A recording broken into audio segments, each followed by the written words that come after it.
பாரத்தோடு காணப்படுகிறீர்களா? கர்த்தர் உங்களை விசாரிக்கிறவராயிருக்கிறார். அவர் உங்களை விசாரிக்கிறவரானபடியால் உங்கள் கவலைகளை எல்லாம் அவர் மேல் வைத்து விடுங்கள். 1 பேதுரு 5:7. இதை எழுதிய பேதுரு மீன் பிடிக்கிறவராய் இருந்தார். இதன் உள்ள அர்த்தம் காஸ்டிங் என்று வருகிறது. அவர் மேல் வைத்து விடுங்கள். அப்படி என்றால் முழுவதுமாக அவர் மீது நாம் அந்த பாரத்தை வைத்து விடுவது. எப்படி வலையை எடுத்து வீசும்போது, மீன் பிடிப்பதற்கு வீசும்போது முழுவதுமாக வலையை அப்படியே வீசி விடுகிறார்களோ, அதுபோல நம் பாரத்தை தேவன் பேரிலே வீசி விட வேண்டுமாம். காரணம் என்ன தெரியுமா? அவர் நம்மை விசாரிக்கிறவராயிருக்கிறார்.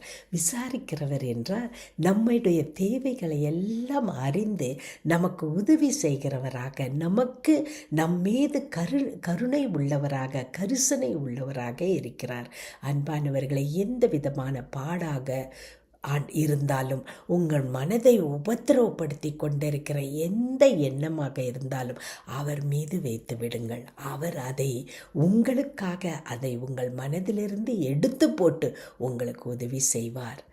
அன்பின் பரமத்தகப்பனே, எங்கள் பாரங்களை எல்லாம் உன் பேரிலே நாங்கள் வைத்து விடுகிறோம். கர்த்தாவே, நீர் எங்களை விசாரிக்கிறவர். ஆண்டவரே, நீர் எங்களை விசாரிக்கிறது மட்டுமல்ல, விசாரித்து எங்களுக்கு உதவி செய்கிறவராயிருக்கிறீர்.